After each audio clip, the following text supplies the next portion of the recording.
Bom, boa noite a todos. Gostaria mais uma vez de agradecer a participação dos colegas e o Dr. Kimball Matos dispensa apresentações, mas de qualquer forma, para deixar mais oficial, o Dr. Kimball, ele é imunologista e oftalmologista, é doutor e pós-doutorado da Unifesp, é preceptor da residência de oftalmologia da Unifesp, Escola Paulista, preceptor da residência da Santa Casa do Rio de Janeiro, do Hospital da Gamboa, e é médico do Rio Vision, o hospital. Então, é um prazer, Kimball, estar aqui com a sua presença para brilhantar essa noite.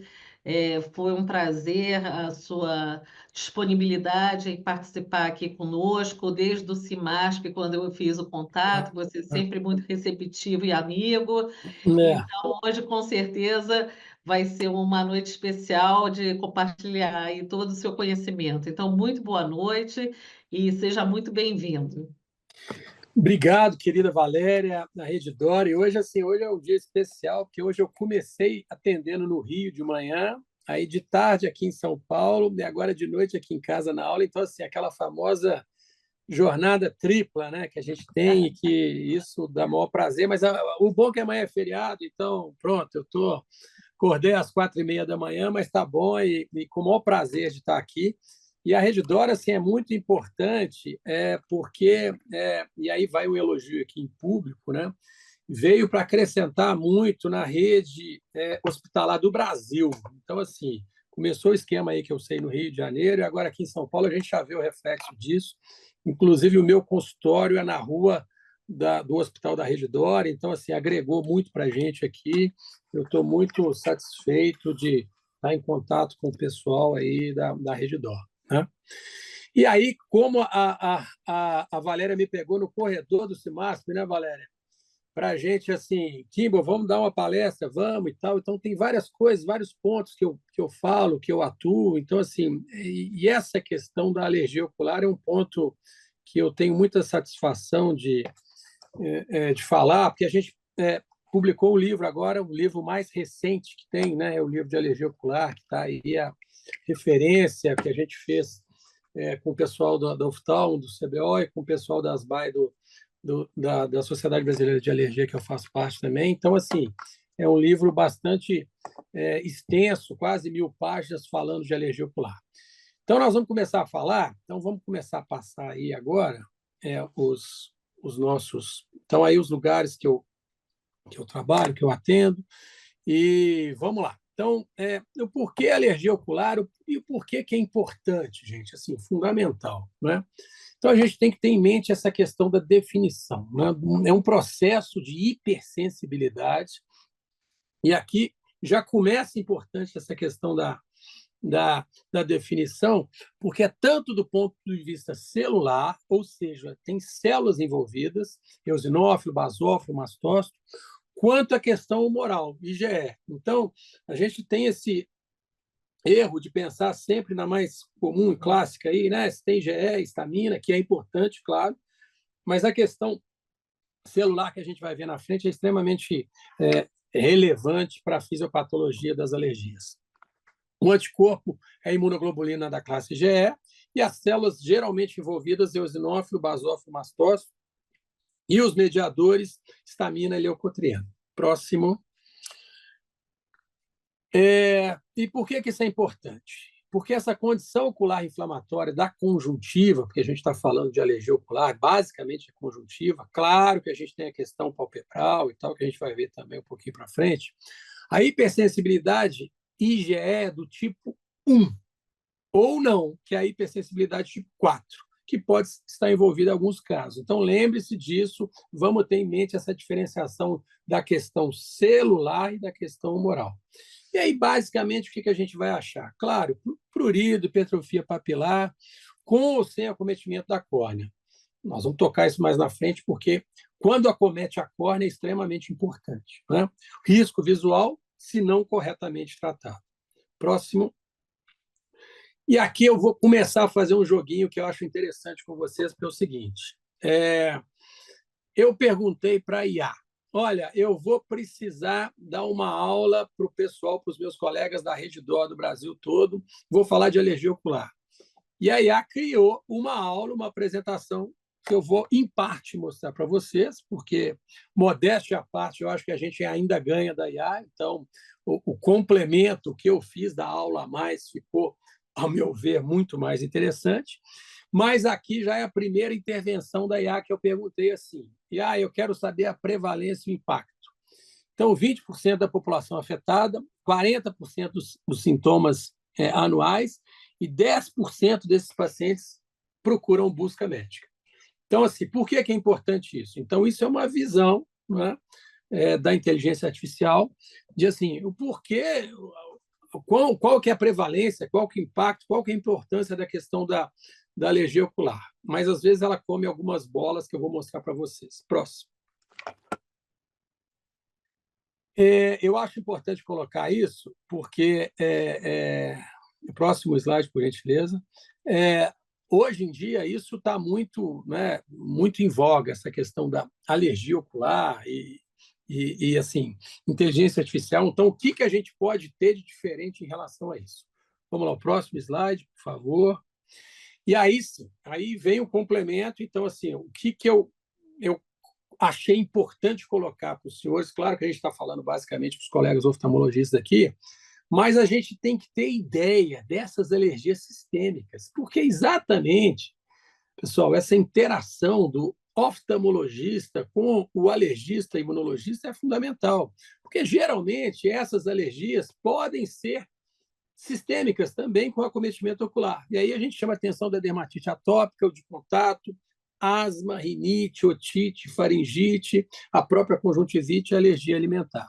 Então, ter sempre em mente, claro, o nosso foco aqui como oftalmologista é o olho, mas a gente tem que estar atento à questão da anamnese e perguntar para o paciente se ele apresenta algum tipo de alergia sistêmica. Próximo. E aí o seguinte, começa muito importante a questão da pele, né, a dermatite de contato, que é uma inflamação importante, que aí, para o nosso caso da oftalmologia em si, a questão palpebral é extremamente importante. Então, pálpebras e mucosas, ou seja, a parte externa do olho e a parte interna, extremamente irritante, coceira, coça muito, recorrente. E veja bem, gente, aqui a coceira, eu chamo a atenção dos senhores o seguinte: por que a coceira geralmente é no canto medial e não lateral? Porque a quantidade de mastócito é muito maior. Você tem uma maior degranulação de histamina na região nasal do olho. Então, isso é importante. Né? Recorrente, a localização típica do agente contactante, 7 a 10 dias após o primeiro contato e 24 horas após o contato seguinte. O diagnóstico se faz com a boa anamnese e o teste de contato. O tratamento, claro, é evitar o contato antihistamínico e corticoide, que a gente vai mencionar um pouquinho para frente. Próximo. Então, assim, a asma a gente não pode deixar de falar, porque é extremamente importante o paciente asmático, que preocupa particularmente nós, os alergologistas, né? A dispneia, sibilo, 3% da população, e a letalidade em até 0,3%. Então, você tem 3 tipos: alérgica, intrínseca e mista. Né? O diagnóstico pela anamnese, exame clínico, espirometria, o teste de provocação, tratamento com broncodilatadores, antihistamínicos e corticoides. Por que eu chamo a atenção para os senhores na questão da asma aqui? Se o paciente tiver um quadro asmático descompensado, para tudo e vamos compensar a asma, porque é o mais importante. E a gente não pode fazer nada de diferente até controlar a asma do paciente. Próximo. Alergia à questão alimentar, né? Substâncias como proteínas intactas, parcialmente digeridas, então penetram na mucosa intestinal e desencadeiam a ativação via IgE, né? Diferente de tolerância, manifestação gastrointestinal, pele e pulmão, alguns poucos casos descritos na literatura de alergia alimentar com acometimento ocular, mas tem. O diagnóstico, anamnese, teste cutâneo, raste, teste de provocação. O tratamento basicamente não tem, porque você pode até desensibilizar o paciente, mas é mais complicado. Próximo. Extremamente comum, né, reação alérgica à droga, né, e aí pode ser qualquer droga. Aqui eu chamo a atenção para os senhores, que às vezes o paciente vem com aquela história: eu já usei esse remédio há 10, 20, 30 anos e nunca tive problema, mas agora você está tendo. Não é? e pode ser mesmo em doses terapêuticas apropriadas ou profiláticas, diferente da intolerância. Penicilina, 3% da população mundial tem alergia à penicilina. Então, ficar bastante atento a isso. Diagnóstico, anamnese, teste de provocação, e aqui a gente pode fazer de sensibilização. Chama atenção para os senhores que a própria penicilina, a gente costuma fazer de sensibilização para tratar, por exemplo, a sífilis, que é extremamente importante. Próximo. Aqui as alergias e suas manifestações, um panorama aí do que a gente falou, né? Então, assim, diferentemente o que eu não citei aqui, esofagite eosinofílica, é mais comum do que a gente acha, aqueles pacientes que têm aquela clínica de refluxo, né? Então, pode apresentar isso. Próximo. E aqui eu perguntei para inteligência artificial. O que a gente tem? Quais são os tipos de alergia ocular? Aí ele separou em alérgica sazonal, conjuntivite alérgica perene e ceratoconjuntivite. Ao meu ver, muito simplista. Então, nós vamos falar por que a gente tem coisa mais importante para mencionar a respeito disso. Próximo. A alergia ocular, então, esse distúrbio de hipersensibilidade, né, que você pode ter alergia ocular e não alérgica, que aí a ceratoconjuntivite, não mediada por IgE, IgE mediada, eu vou mencionar cada uma com detalhe mais para frente. Próximo.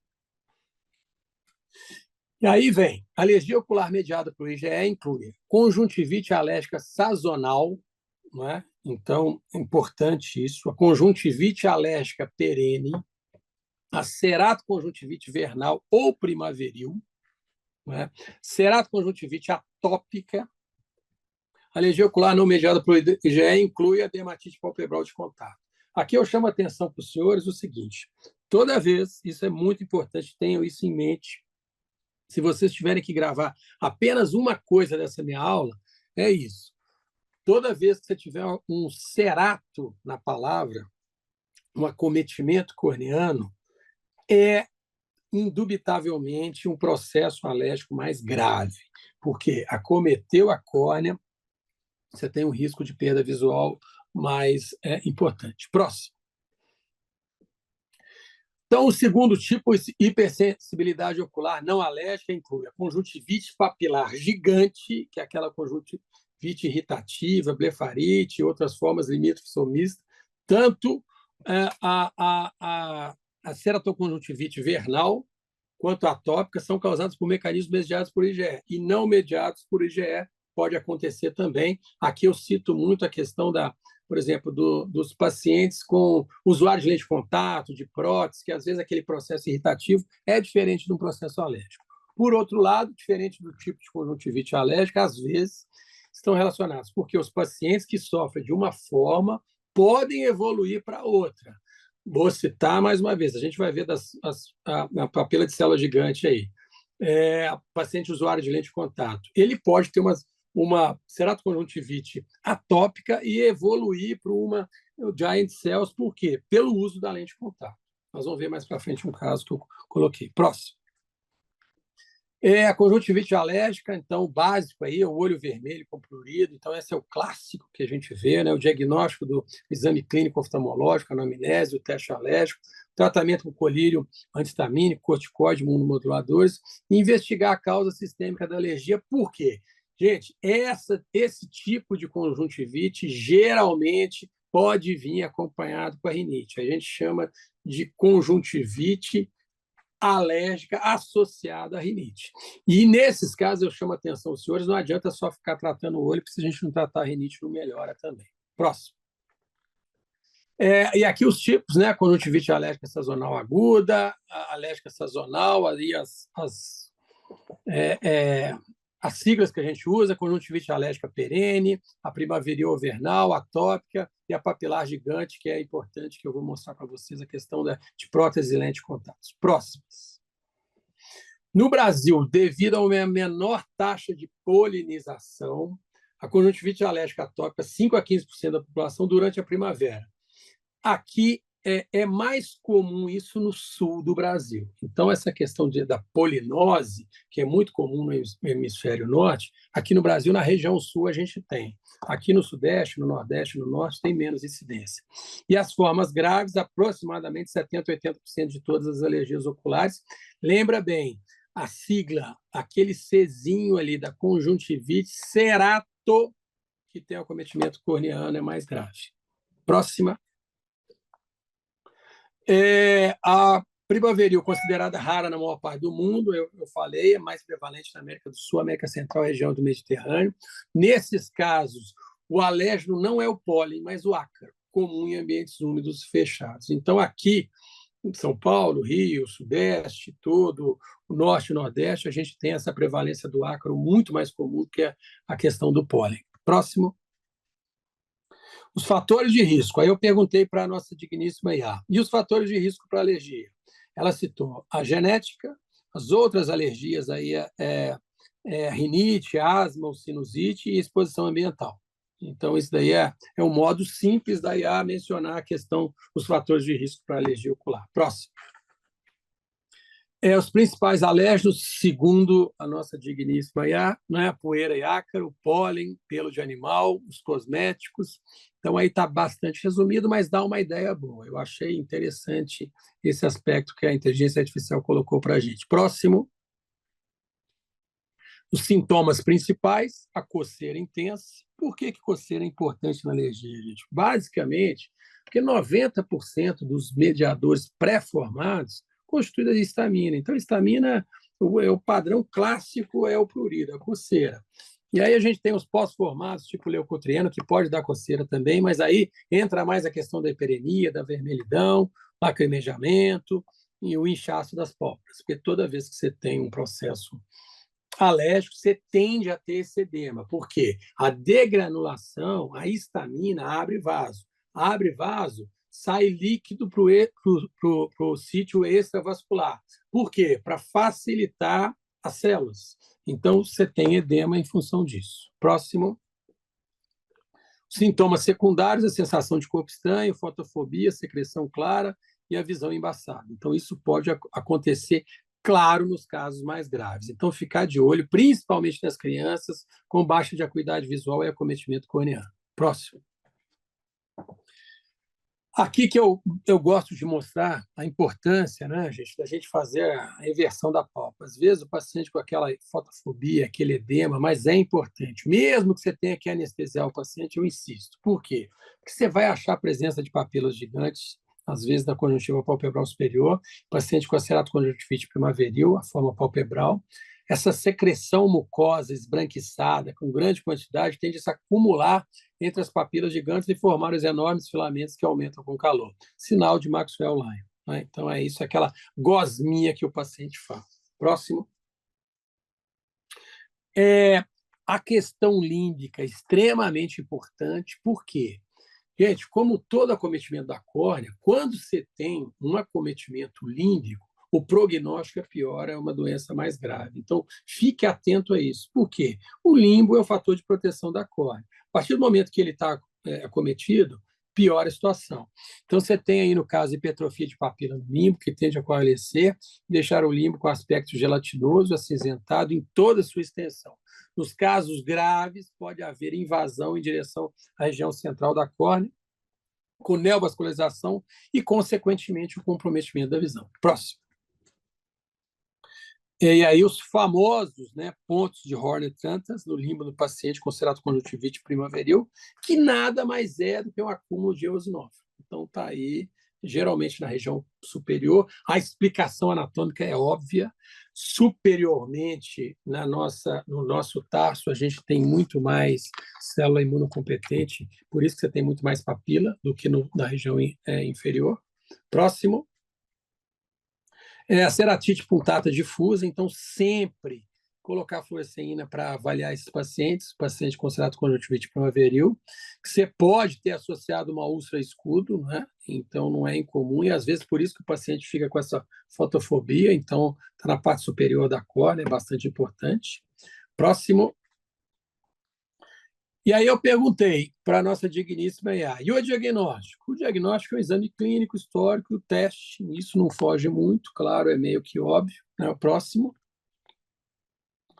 é a diferenciação de outras condições fundamental, gente. Isso, às vezes, principalmente para o pessoal que está começando, o pessoal no PS, né? Então, assim, obrigatoriamente a gente tem que fazer a diferenciação da conjuntivite viral, da conjuntivite bacteriana, do olho seco. E o olho seco aqui eu abro um parênteses. Por quê? Porque o olho seco anda muito junto com a questão da alergia, tanto como consequência da alergia, como a base da alergia. Então, dificilmente o paciente alérgico está aí desvinculado disso. Né? E eu tenho o privilégio de trabalhar com a doutora Farid, que é uma especialista em olho seco, então a gente divide muito paciente em função disso. Tanto os pacientes dela precisam de avaliação alergológica, quanto os meus pacientes precisam de uma avaliação mais criteriosa da questão do olho seco. Próximo. Lembrando aos senhores que a alergia ocular não tem cura e sim controle. Em crianças tende a melhorar com o tempo e muitas vezes desaparecer, mas não conte com isso. Eu deveria até colocar um asterisco aqui, gente, no seguinte sentido: não vamos esperar para ver o tempo para melhorar. Isso pode desaparecer espontaneamente, mas demora e costuma deixar sequela. Então, não pode deixar a doença seguir por si só. Né? O objetivo do tratamento é melhorar a qualidade de vida dos pacientes, promover o seu bem-estar e prevenir complicações. Próximo. As medidas gerais representam 50% do tratamento. O que é isso? É o controle ambiental, afastar o alérgico. Então, você tem que conversar. Eu costumo falar que não é perder tempo, é ganhar tempo com o seu paciente. Como é que é o ambiente que ele vive? Tem muito bichinho de pelúcia, tem carpete, tem cortina, isso é fundamental. Então, a gente obrigatoriamente tem que conversar isso com o paciente. Próximo. E aí, as medidas não farmacológicas, né, as compressas frias, a compressa fria ajuda muito para aliviar sintoma imediato do paciente, as lágrimas artificiais, lembrar, sem conservante sempre, né? O soro fisiológico você pode usar, mas eu não gosto de usar muito soro fisiológico, não pela questão do pH. Então, eu prefiro usar água filtrada, gelada, que é mais interessante. Próximo. Os medicamentos de uso local, os antihistamínicos, corticóides, estabilizadores de mastócito, de ação dupla, nós vamos falar mais para frente. Próximo. E o que os pacientes vêm usando? Vamos lá, pode passar o próximo slide, por gentileza. Isso me preocupa muito, gente, porque geralmente o paciente, por conta própria, ou às vezes até indicação, infelizmente, do farmacêutico, os vasoconstritores tópicos, né? Para melhorar a hiperemia conjuntival por um curto período, geralmente inferior ao necessário, na fase aguda como sintomático, sem agir na causa do processo alérgico. Embora não haja comprovação da vasodilatação compensatória crônica, podem precipitar midríase e crise de glaucoma agudo. Assim, são pouco recomendados. Então, é aquela coisa do paciente que vem usando Clario, por exemplo, e que ele já acostumou com isso. Eu acho péssimo isso. Próximo.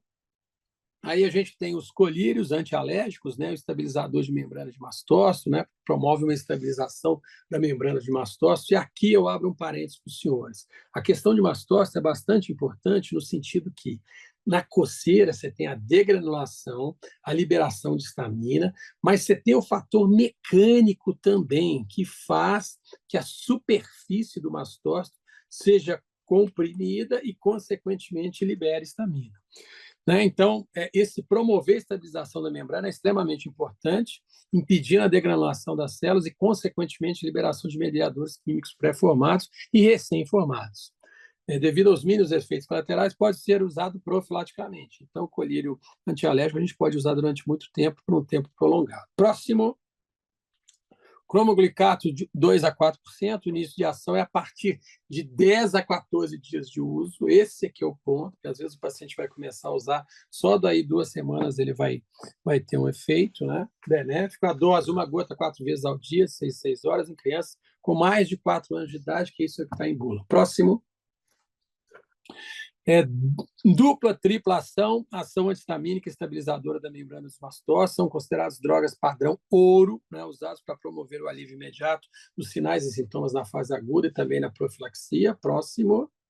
E aqui a gente tem os exemplos, né, gente? O 0,1%, que é o patanol normal, que é a dose, uma gota, 2 a 3 vezes ao dia. O 0,2, que é o patanol S, uma vez ao dia, já facilita muito.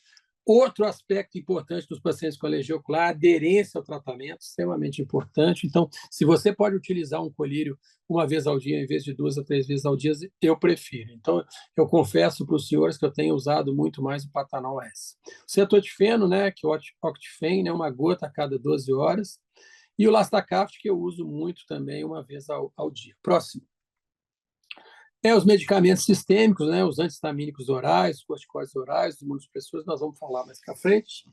Próximo. Aí a gente começa com os antihistamínicos sistêmicos seletivos por receptor H1. Devido aos inúmeros efeitos colaterais, né? E aí principalmente a questão do sono, não são rotineiramente utilizados para o tratamento das alergias oculares. Mesmo os antihistamínicos da nova geração, que não provocam a sedação, podem diminuir a produção de lágrima. Lembre que eu falei com os senhores a questão de olho seco anda junto com alergia e vice-versa. Então, tá aí. Você ficar usando antihistamínico direto com o paciente, vai ressecar mais ainda o olho, que é a principal linha de defesa do olho do paciente alérgico, né? E, no caso, a alergia tende a piorar a médio e longo prazo. Próximo. Os anti-inflamatórios não hormonais, né, podem ser usados em alguns casos da conjuntivite alérgica sazonal e perene, mas têm efeito nas formas graves da ceratoconjuntivite atópica e primaveril, então não é eficiente. Então, de um modo geral, resumindo isso, nos processos alérgicos mais leves, ok, mas grave a moderado não vai ter muito efeito. Próximo. E aqui a gente começa, né, com o nosso padrão ouro, né, que eu costumo falar, gente, que o corticoide, até 10 dias, 2 semanas, é o melhor remédio do mundo para todas as especialidades, né? Eu não conheço nenhuma especialidade médica que abra mão de usar corticoide e de ser bastante eficiente para tirar o paciente da crise imediatamente, né? Eles promovem uma melhora do quadro alérgico, mas eles não são usados rotineiramente devido aos efeitos adversos, porque são somente nos casos mais graves, né? Pode ser indicado, entretanto, com o acometimento dos outros órgãos, quando você tem uma alergia sistêmica associada, por exemplo. Próximo. Aí vem os corticoides tópicos, que são mais potentes, né, os agentes aí utilizados para o tratamento da alergia ocular. Lembrem os senhores que os antihistamínicos, os imunomoduladores, demoram um tempo para fazer efeito. O corticoide tópico é quase que imediato. Então, assim, mais uma vez, é o padrão ouro do tratamento desses pacientes com alergia. Entretanto, devido aos efeitos colaterais, retarda a cicatrização, predispõe a infecção secundária, catarata e glaucoma, principalmente o corticoide tópico. Lembrando, os senhores, o corticoide tópico ele é muito mais indutor de catarata e glaucoma do que o sistêmico. Então, quando eu tenho um paciente com risco maior, eu prefiro usar o sistêmico do que o tópico. Só são utilizados nos casos graves, quando há acometimento corneano, o risco da perda da visão. Preferência pelos fluorados. Por que os fluorados? Porque eles tendem a aumentar menos a pressão, tendem a induzir menos catarata. Entretanto, a potência é menor, anti-inflamatória. Claro. Próximo. Nos casos mais leves, né, ou nos casos mais graves, no caso quando você tem o acometimento da córnea, né, aí sim você pode pensar em tratar o paciente com corticoide tópico de menor potência e durante um tempo mais prolongado, porque às vezes o desmamar o corticoide tem que ser mais lento, né? Nesse caso, é fundamental que oriente os pacientes dos efeitos colaterais. Por quê? Porque, infelizmente, eu já tive um caso que ficou marcado para mim, um paciente jovem, adolescente meu, que usou o corticoide por conta própria, né, a dexametasona, durante 6 meses e desenvolveu um glaucoma absoluto, um menino de 16 anos. Então, cuidado com isso. A injeção supratarsal do corticoide pode promover um alívio temporário dos sintomas. Alguns casos mais graves a gente pode fazer com triancinolona. Próximo. Os imunomoduladores, a ciclosporina, que é um imunomodulador que parece inibir a produção de interleucina 2 pelo linfócito T, citocina responsável pelo recrutamento e ativação de novas células T e B, é disponível sob a forma de colírio 1 a 2% manipulada, e o nosso famoso Restasis, que é 0,05%, usado de 2 a 6 vezes ao dia. tem demonstrado uma eficácia no tratamento dos casos da ceratoconjuntivite primaveril atópica grave, altamente dependente do corticóide. Então, aqui a gente usaria esses imunomoduladores como uma droga poupadora do uso de corticóide. Aquele paciente que já está dependendo do corticóide, você entra com o imunomodulador. Próximo. Lembrando que não atua como substituto dos corticoides nos casos graves, mas pode oferecer algum benefício quando associado aos corticoides. Então, a gente pode usar separadamente, né, os imunomoduladores ou associado aos corticoides tópicos. A forma manipulada 2% causa um ardor maior, instilação, mas tem efeitos superiores. A administração tópica não produz níveis sistêmicos detectáveis da droga. Então, aquela pergunta que às vezes a mãe fala: meu filho está usando um imunossupressor tópico, ele pode ter infecção recorrente? Não, não tem nada a ver. Então, isso é importante. Agora nós vamos falar o nosso padrão ouro de imunomodulador próximo, que é o tacrolimus, o FK506, né, que é um potente imunomodulador, 10 vezes mais potente que a ciclosporina. Mas veja bem, gente, isso não faz com que a gente abra mão de usar a ciclosporina tópica. Por quê? Como tudo, existem níveis de imunoterapia que a gente vai fazer. Então, assim, geralmente eu tento a ciclosporina, porque eu tenho muitos pacientes que se dão bem com a ciclosporina e eu fico com o tacrolimus, o FK, como uma segunda opção se falhar a ciclosporina. Né? Inibe a proliferação e degranulação do mastócito, reduz a produção das citocinas por linfócito T, pode ser usado sob a forma gel e pomada, né? 002 e 003, ou colírio 003, 01, 1 a 2 vezes ao dia, diretamente no fundo do saco conjuntival e sobre as pálpebras. O próximo, não substitui os corticoides, né? Mas nas formas graves, né, com lesão de córnea, mas ao final do tratamento com córnea e cicatrização pode ser associado. Dessa forma, manter os pacientes assintomáticos, sem a necessidade de reintroduzir os corticoides. Lembrando aqui, gente, que uma discussão que sempre fica, tem duas formulações do tacrolimus que você pode mandar fazer, uma aquosa e outra oleosa. Qual é a diferença disso? Primeiro, é o conforto do paciente. A aquosa é mais confortável, mas a oleosa é mais eficaz, é mais potente. Então, você fica entre a cruz e a espada de prescrever um ou outro. E aí tem coisa nova que está surgindo aí, que eu acho interessante, próximo, que é a lente de contato com antihistamínico. Olha que coisa interessante, né? Foi desenvolvida uma lente de contato com antihistamínico, cetotifeno, integrado ao seu polímero, né? Que é a Acvil, né? Que com hidrogel, que aumenta a biodisponibilidade e prolonga o tempo de permanência na superfície ocular. O início da ação ocorre após 3 minutos, o descarte deve ser feito em até 12 horas. A adesão ao tratamento é maior, pois não é necessária instilação frequente da medicação. E aqui que eu chamo a atenção para os senhores o seguinte: infelizmente não tem no Brasil, tem na Europa, nos Estados Unidos, foi descontinuado um tempo, depois voltou, então, assim, e aquele receio que a gente tem assim, eu não posso usar lente de contato em paciente com alergia ocular?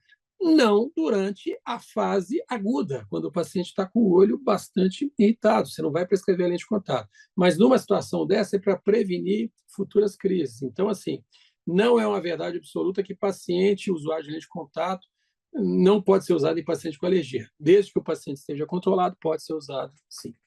Próximo. Aí a imunoterapia, né, é extremamente importante se você identificar o alérgeno, né, administração, duração, porque à luz dos conhecimentos atuais é a única coisa que vai na causa. E por que a imunoterapia? Próximo. Em casos resistentes ao tratamento e com alérgeno conhecido, né, geralmente associado às outras formas de alergia, dermatite atópica, asma, rinite, pode-se recomendar a imunoterapia, que são as vacinas, que envolve a administração regular de pequenas quantidades do alérgico para dessensibilizar o paciente. Então, é muito interessante, porque o resto a gente só usa na consequência da alergia. A imunoterapia é um dos poucos recursos que a gente usa preventivamente. Né?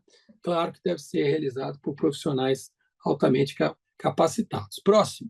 E não deixando, né, jamais, eu mencionei anteriormente isso, a questão do ambiente doméstico, né, que é a limpeza regular, filtro de ar, roupa de cama, reduzir os acumuladores. Então, isso é fundamental. De repente, só com a orientação ambiental para o seu paciente, você já melhora 50% dos casos. E nós, como médicos, somos importantes vetores desse conhecimento para o paciente, porque às vezes ele deixa isso em segundo plano. Né? Próximo, os cuidados pessoais, né? Evitar coçar, né? Óculos de sol ajuda também, higiene das mãos, a limpeza facial. Próximo, as complicações potenciais, né? Quemose, o simpléforo, né? A ceratite, o ceratocone, gente. Aí daria uma aula para a gente falar só de cone e alergia, né? Que é associação muito forte. Então, assim, mais uma vez eu tenho aí o prazer, o privilégio de trabalhar com o Dr. Renato Ambrosio também. E aí a gente vê essa questão aí dos pacientes com cone e os pacientes com alergia. Então, é fundamental essa avaliação multidisciplinar desses casos. Né? O próximo, lembrando que a alergia ocular em criança é extremamente importante, né? E aí ficar bastante atento, porque isso acarreta uma piora da qualidade de vida dessas crianças. Então, a gente sempre tem que falar de alergia, a gente sempre tem que falar o próximo, a questão do impacto na qualidade de vida do paciente. É um paciente que não dorme direito, é um paciente que diminui a sua produtividade, a vida social pode ser até acometida, e às vezes até a saúde mental do paciente, né? Porque o paciente cria aquela ansiedade, a frustração, porque ele não para de coçar o olho, e isso só quem teve alergia já sabe o incômodo que é. Quando procurar o médico? Próximo. Então, assim, desde já tem que ser o mais precoce possível, né? Porque os sintomas são persistentes, pode acontecer a dor intensa, alteração da visão, secreção anormal. Então, assim, realmente a gente tem que fazer uma campanha para o paciente sempre procurar o médico e não se automedicar. Próximo, os especialistas envolvidos são importantes, né? Eu chamo a atenção do oftalmologista, do alergista e do pediatra para tratar, às vezes, a condição clínica da criança, sistêmica, que é importante. Próximo, os mitos e verdades, né? Alergia ocular é contagiosa, mito, né? Coçar piora os sintomas, muito verdade, né? Os colírios, né? Venda livre sempre ajuda, isso é um mito também, né? A gente vê aí os famosos Clario, Moura Brasil, esse tipo de colírio, né?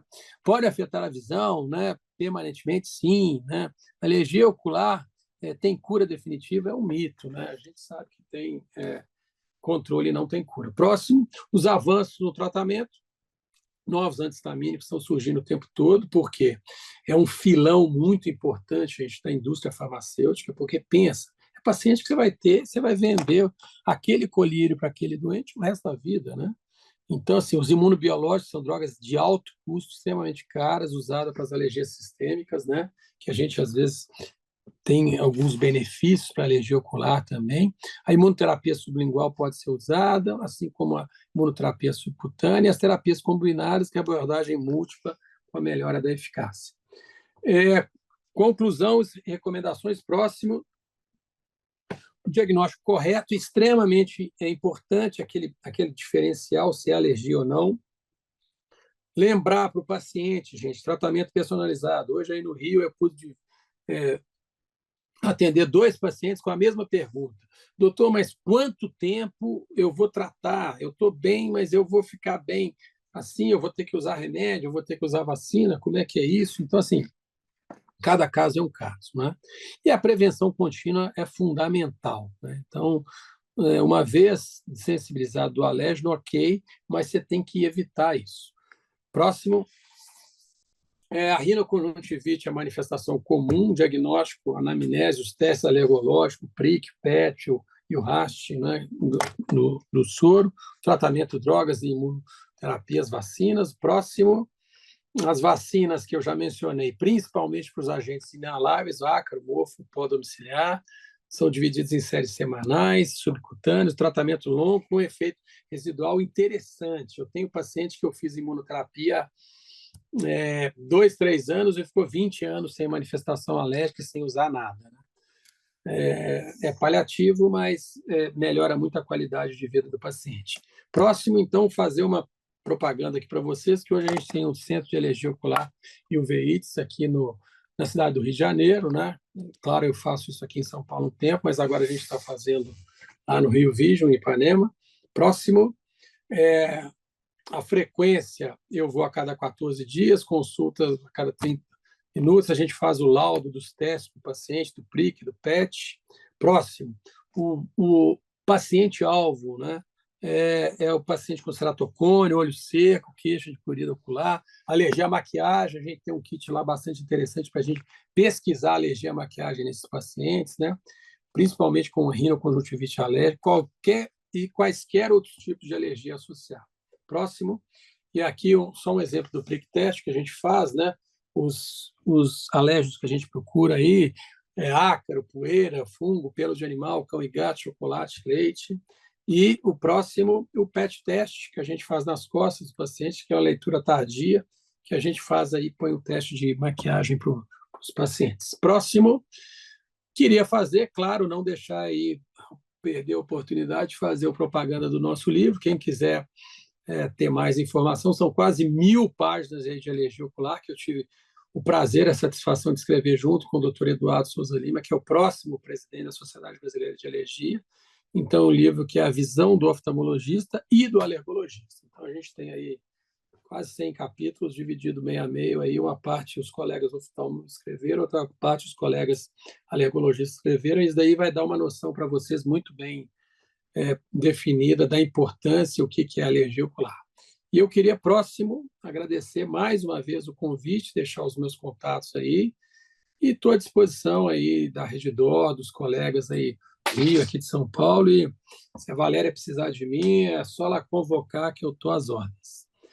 Valéria, eu tentei resumir um tema que a gente faria um simpósio, aliás, teve recentemente um simpósio de alergia ocular da ASBAI, que foi uma manhã, um dia inteiro, só sobre alergia ocular. Então, assim, a gente tem vários tópicos para poder falar, mas é o poder de síntese para passar para o seu público. Eu achei que deu para dar uma noção aí do que... E tudo que eu tirei aqui está tudo lá no nosso livro de alergia ocular. Mais uma vez, muito obrigado pelo convite, viu, Valéria? Foi ótimo, Kimball, é maravilhosa aí as suas abordagens, foi uma abordagem diferente até você fazendo essa alusão ao IA, eu nunca tinha visto assim uma aula já fazendo esse bate-bola aí, IA e os nossos conhecimentos, né? Conforme você mesmo falou, ainda a IA ainda vai caminhar muito para poder chegar num ponto de excelência, mas foi muito interessante essa sua abordagem.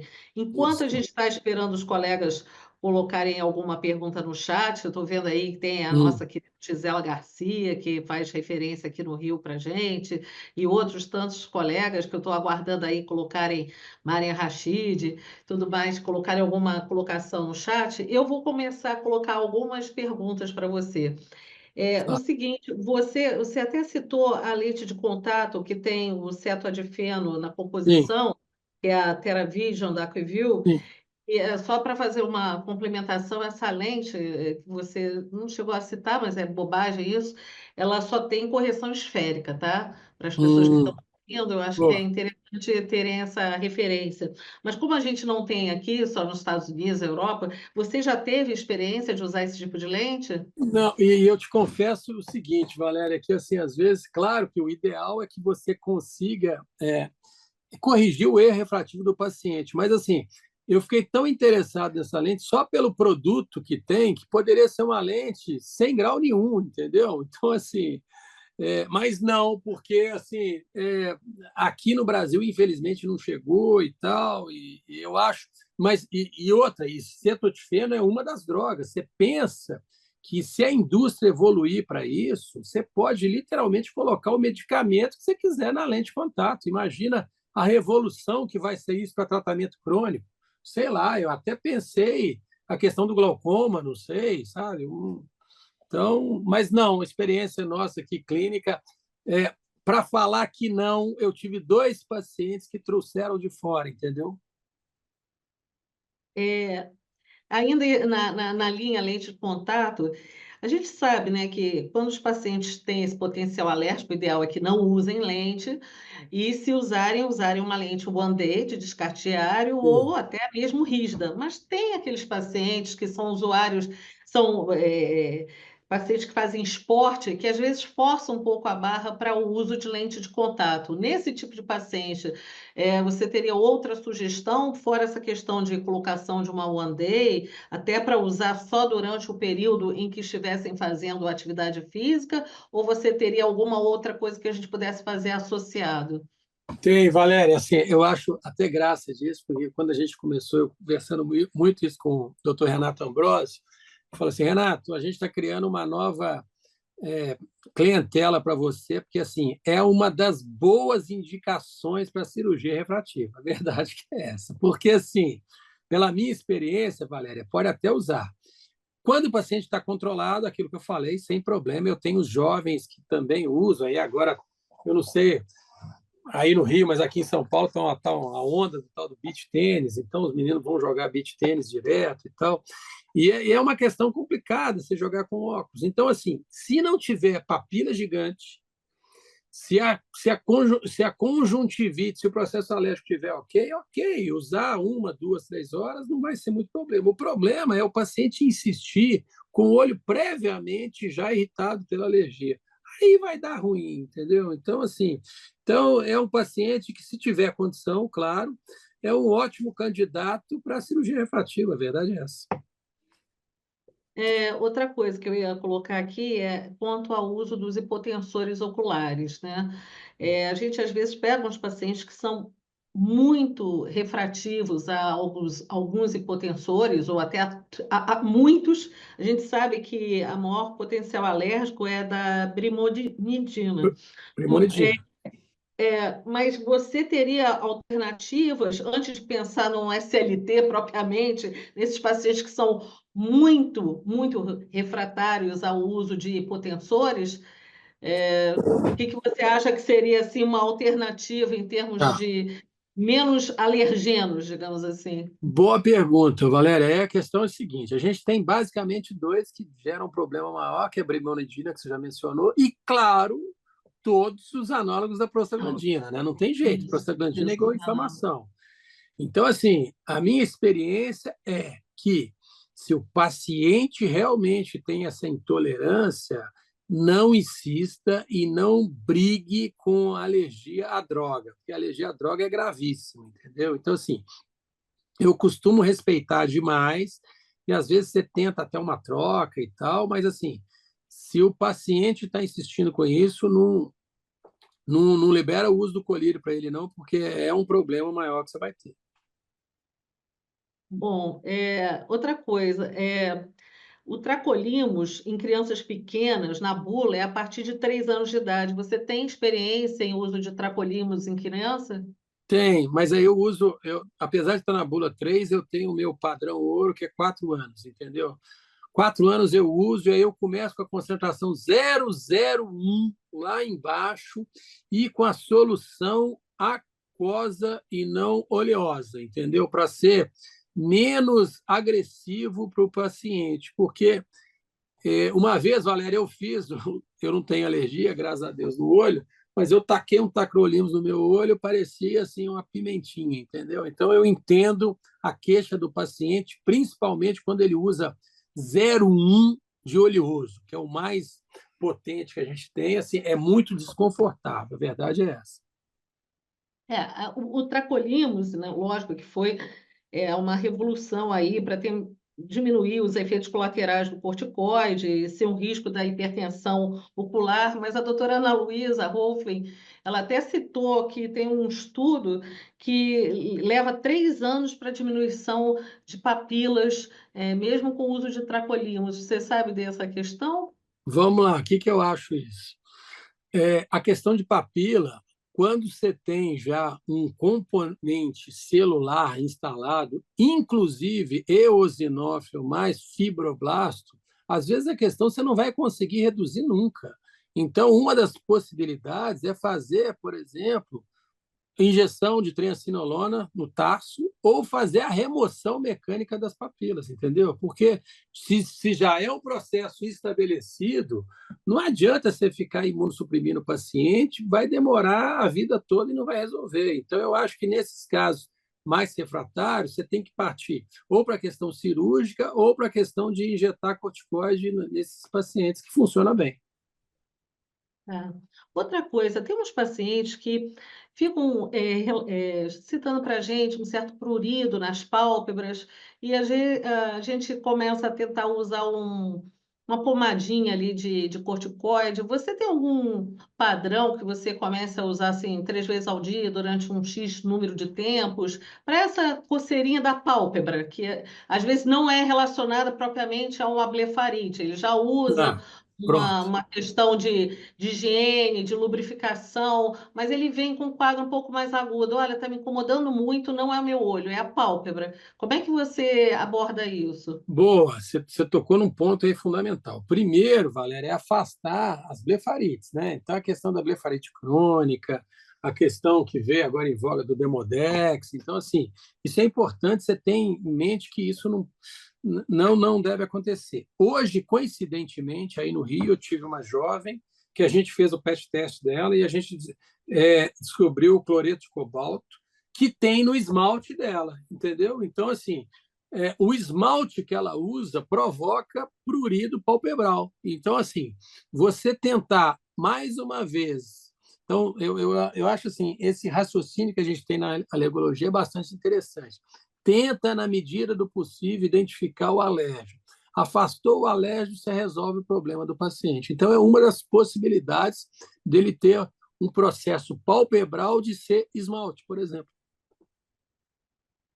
Joia. E outra coisa, você tem alguma experiência com o omalizumab? Eu sei que é off-label, mas enfim, Tem 2 casos descritos aqui na escola, assim, de paciente com asma, com tratamento, né, e que melhorou a questão ocular. Então, eu falo assim, esses biológicos, do pilumab, né, o alizumab, todos que estão vindo aí, que a gente usa para doença sistêmica, pode sim ter uma melhora da questão ocular. Mas, às vezes, Valéria, eu chamo a atenção que não necessariamente isso funciona. Vou falar de outra área que eu domino bem, que eu faço bem, que são as uveites, né? Às vezes a gente tem as doenças sistêmicas controladas e não tem a doença ocular controlada e vice-versa. Mas a gente tem 2 casos aqui na escola de paciente com omalizumab que teve uma melhora do quadro ocular, sim, porque estava usando o imunobiológico e tem a ver. E teoricamente era para melhorar mesmo, mas às vezes você tem um fator local bastante importante que impede que o paciente controle sistemicamente do olho também, né? Show. Olha só, eu tenho uma sequência de perguntas mandadas pela doutora Patrícia Contarini, então vou começar a te Nossa senhora, perguntar, tá? A Patrícia é colaboradora do meu livro, né? É, ela e a Rejane Nigra, eu sei. Olha só, bom, você tem preferência, isso você já botou, né? Preferência de formulação de concentração e veículo de tracolimos tópico? Então, vamos lá. Então, só fazendo aquela coisa. É, concentração, então você pode começar na concentração mais baixa, né? 0,01, depois ir para 0,03 e depois ir para 0,1. Eu começo sempre, eu tento a solução aquosa para depois ir para a oleosa. A oleosa funciona melhor? Funciona. Mas, mais uma vez, eu usei no meu olho e a diferença é brutal. Uma é possível, a outra é quase impossível. Então, é mais ou menos nisso. Outra coisa que ela perguntou aqui, qual a sua dica para aumentar a tolerância ao tracolimos? Boa. Off-label. Off-label é a questão da geladeira. Você deixar o colírio gelado. Mas, assim, olha, se o paciente desenvolve essa intolerância, se a gente está usando, é complicado. É igual o paciente que tem efeito colateral com droga do ponto de vista gastrointestinal, entendeu? Na hora que o paciente sente o cheiro daquilo, ele já passa mal. O colírio, o tacrolimus, quando começa o paciente ter aquela intolerância, o olho vermelho e arder demais, assim, e outra, criança, então, aí esquece, né? Você não vai conseguir usar, então é difícil. Outra pergunta da Patrícia: qual seria a opção para o paciente que faz hipertensão ocular cortisônica e não tolera o taracolimos? A nanociclosporina seria uma opção? Patrícia, seria, mas aí, assim, o que, que eu acho? Primeiro, eu tive um caso que a gente teve que controlar com glaucoma aqui da escola, que, assim, ele era um paciente córtico sensível, mas esse paciente a gente fez tubo, então a pressão foi lá para baixo. Eu voltei com corticoide fluorado para ele e comecei a fazer a diluição e no final ficou ótima pressão e ficou boa alergia. Então, assim, é pensar que às vezes você tem que ser mais agressivo no glaucoma, porque realmente você começa a perder um pouco de opção de tratamento tópico, né? Se você sabe? Mas, mais uma vez, cada caso é um caso. Esse foi um caso que eu lembrei que a gente abordou e foi mais agressivo no glaucoma dele para baixar a pressão, para eu poder usar o corticoide de novo. Ele já tinha usado tudo. Agora, uma pergunta da doutora Rejane Nigri, tá? Qual a sua conduta para paciente com dermatite grave em uso de dupilumab, com boa resposta clínica, porém com intenso desconforto ocular? Boa.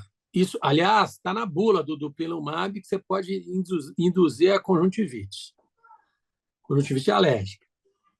De duas, uma, eu já tive os dois casos. Paciente que eu usei aí um corticoide tópico de baixa potência para controlar, que era uma conjuntivite relativamente ok de ser controlar desse jeito.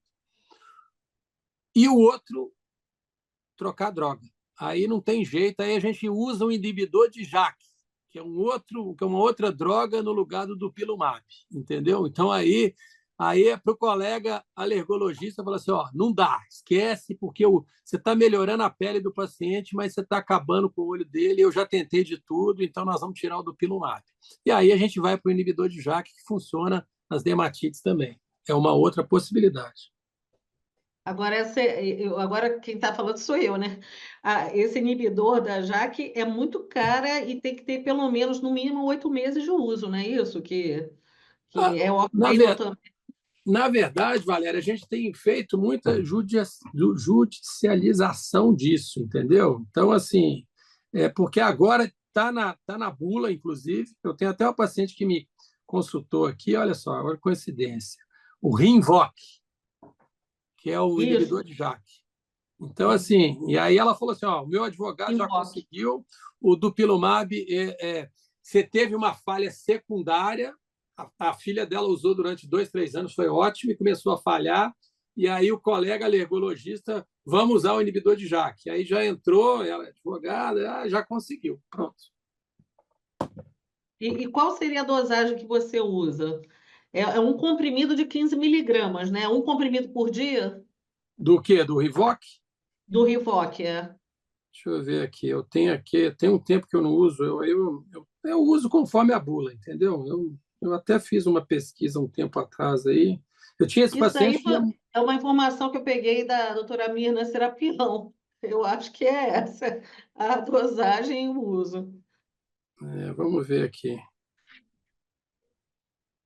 Dosagem. Dosagem. Mas isso, ó, pouca gente está usando. Mesmo, por exemplo, mesmo a, a Mirna, ela não tem, assim, são pouquíssimos pacientes que estão usando, entendeu? Vamos ver, deixa eu ver aqui. Eu tenho aqui, porque coincidentemente eu estava conversando isso com, com a minha paciente, dosagem 15 miligramas, uma vez ao dia. Ah, então estava E certa. pode ser usado como monoterapia, veja bem, ou combinação com dimate sintético. Agora, adulto, 15 miligramas ou 30 miligramas uma vez ao dia, dependendo da gravidade. Então, esses inibidores do JAK, às vezes, Valéria, você pode começar com uma dose de ataque e depois diminuir, entendeu? E essa é a grande vantagem. Por quê? Porque é oral, comprimido, né? Aí. Mas, Bom, ó, já mas, ó, antes disso, antes de falar os outros, né? Os outros inibidores de JAK, muito cuidado com inibidor de JAK. infecção oportunística acontece com uma certa frequência. Inclusive, eu já tive caso gravíssimo de paciente com zoster.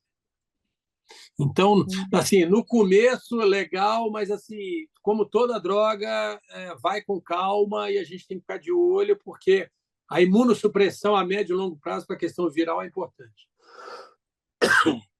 Foi um bombardeio aí de perguntas, Não, né?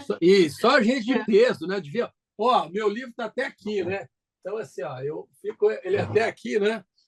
Para poder colar, né? Porque tem coisa que eu tenho que colar, né? A vantagem é que esse pessoal todo que perguntou, todo mundo é meu colaborador, entendeu? Então, assim, no É final isso aí. eu já li tudo que eles escreveram antes de publicar, né? Muito legal. Bom, eu não sei se tem alguma pergunta aí no chat, ainda estou dando um tempinho para as pessoas que quiserem, depois dessa sucessão aí de perguntas, se alguém quiser colocar mais alguma pergunta, alguma dúvida. Ah, olha só. Gisela Garcia, nossa colaboradora. Tive um resultado positivo após repetidas exéreses e injeções de triamcinolona em papila gigante. Você já teve alguma experiência com exérese, crio e TX de conjuntiva? Olha, realmente, sim, tem casos a gente deixa isso, aquilo que eu falei, Valéria. Eu acredito muito quando você tem casos muito crônicos e que já ficou muito fibrosado a coisa, que você tem que fazer a remoção e a remoção cirúrgica. Então, assim, a gente tenta muito a injeção com a triamcinolona e depois a remoção, né? Então, assim, e aí tem os relatos de caso, né? Que a gente já até fez com é, transplante de membrana, né? Então, assim, mas são casos e casos. Então, eu te confesso que quando o paciente chega assim, a gente fica com aquela sensação assim, por que que a gente não foi mais agressivo antes, entendeu? Então, membrana miniótica, o Zé Álvaro já tentou aqui nos casos, e eu acho que às vezes funciona, mas às vezes, assim, é paciente que a gente perdeu a mão, devia ter tratado mais agressivamente mais novo. Olha só, deixa eu só fazer uma colocação.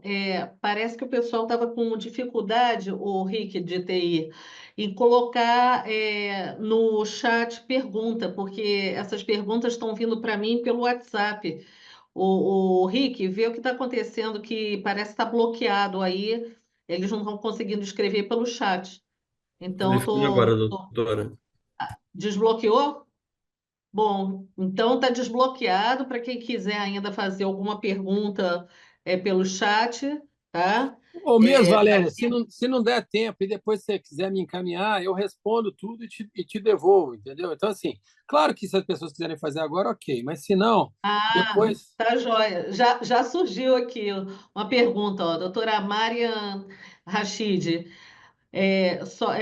Só consegui controlar com colírio de cetrolac. Minha opinião é que alguma associação com doença autoimune. O senhor tem algum caso assim? Solicitei ao alergista e reumato também para avaliar a atividade da doença que aparentemente está leve. É a continuação do que você estava falando. Aí eu acho que depende muito do diagnóstico diferencial e de uma anamnese, né? Assim, e aí, o paciente tem doença sistêmica associada, tem doença autoimune, tem algo mais no olho, entendeu? Então, assim, os testes alérgicos foram todos negativos. Às vezes a gente. Eu costumo falar, eu sou bastante crítico de você mandar para o reumatologista, para o colega, falar assim: procura aí para ver se acha alguma coisa. Gente, os reumatos têm mais de 3.000 exames laboratoriais que eles podem pedir. Então, assim, procurar o quê se não tem clínica nenhuma, entendeu? Então, assim, você tem que direcionar. Então, claro que às vezes a primeira manifestação pode ser o olho, pode, mas não é o comum isso, né? Ela está colocando qual era o caso, né? Ela tem um caso de produção de muco branco em grande quantidade, sem papilas na conjuntiva tarsal superior, sem outros sintomas. Ele é portador de doença autoimune, retocolite, usuário de Tá. lente de contato de descarte diário, uso não frequente, não tem alergia e nada foi descartado conjuntivite bacteriana associada, cultura negativa, o que você faria em relação a dar um diagnóstico, como definir e o que usar para tratar esse muco constante? Boa pergunta. O muco piora 2 a 3 horas após acordar e no decorrer do dia. Boa pergunta. Se o paciente tem um histórico e tem diagnóstico já de retocolite, será que essa retocolite do paciente está bem controlada? É isso mesmo? Quanto tempo ele usa a mesma medicação? Não é que eu estou inferindo que isso seja, sei lá, mas uma manifestação extra, né, da doença, entendeu? Então, assim, e outra, isso é uma coisa, e lembrando, todo paciente que tem outras doenças associadas, lembrar que, às vezes, a quantidade de medicamento que o paciente usa, e um dos efeitos colaterais de droga, às vezes, é a manifestação ocular, entendeu? Então, tem isso também. Então, mais uma vez, cada caso é um caso, tem que ver se a doença sistêmica está bem controlada, o que ele usa, ele modificou a droga recentemente, não modificou. Geralmente, o paciente com colite usa, às vezes, anti-TNF em altas doses. Então, assim, isso tudo tem que ser avaliado. É difícil. E esses casos, assim, fogem do normal, né? Porque é, a literatura é cheia de relatos de casos, mas isso, assim, primeiro, doença sistêmica está controlada, mudou de droga sistêmica, o que está usando de droga sistêmica, e assim vai. Naquele caso da Gisela Garcia, que ela relatou, ela falou assim: no meu caso, eu só consegui resolver com o transplante autólogo de conjuntiva. Os trabalhos com membrana amniótica referiam maior recorrência. Ela está sem recorrência há 1 ano. Ótimo, ótimo, é isso aí.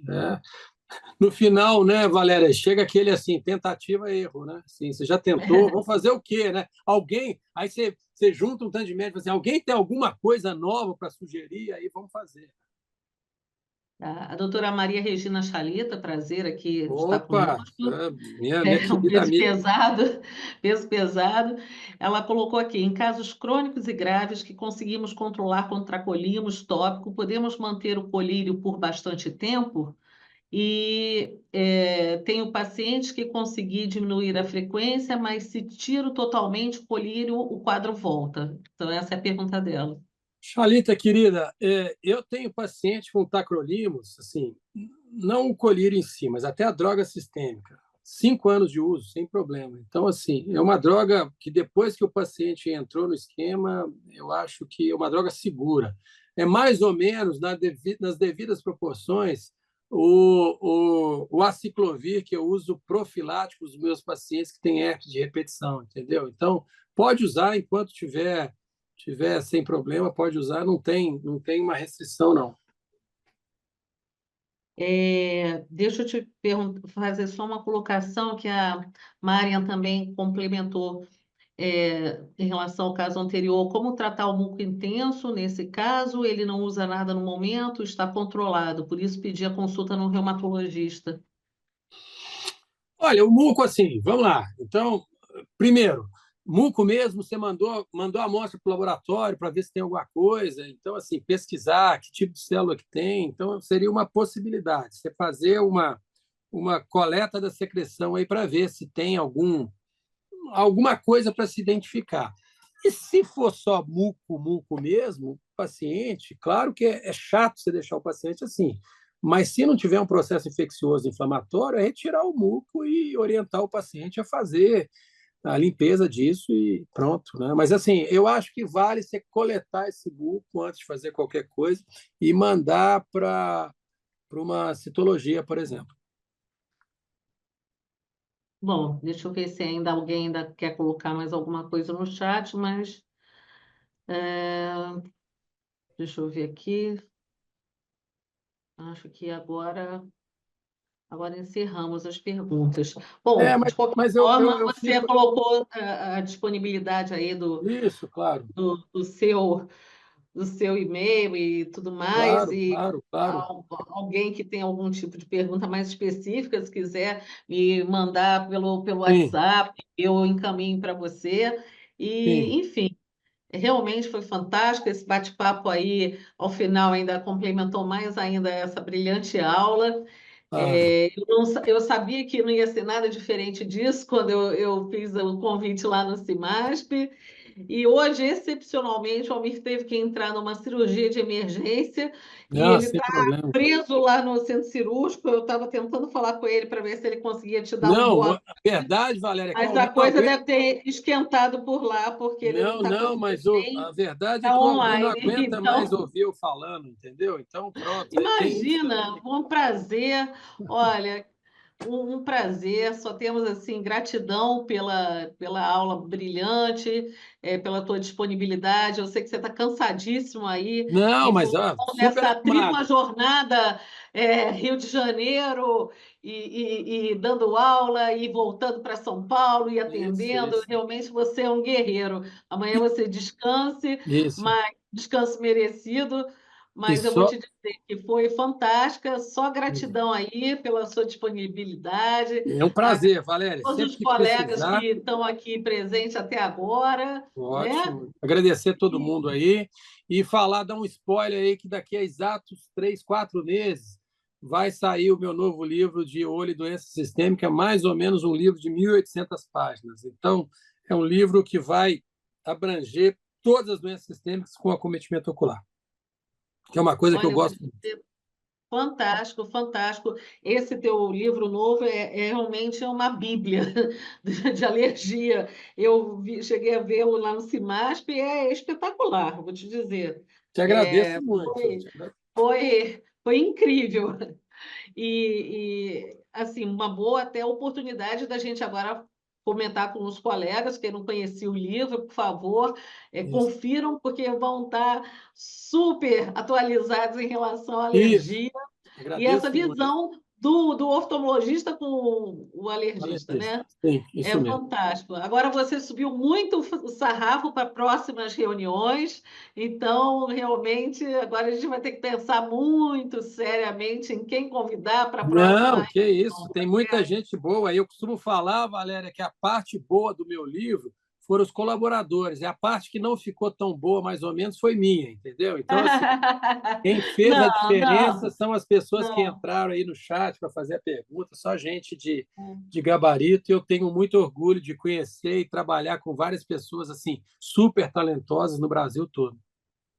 Todas as pessoas aqui dando os parabéns, a Gisela, a Patrícia, a Marian, todas elas, enfim, tudo maravilhoso. Tá bom, então é isso aí. Então, ó, Então é isso tá. aí. Boa Mais noite uma a vez todos, agradecer. gente, e até a próxima. E vamos que vamos. Tá bom, Bom gente. feriado a todos. Obrigado aí, um abraço. Que precisar, estamos às ordens, tá bom? Tá ok. Um abraço grande. Boa Até mais. noite. Tchau, tchau. Tchau, tchau.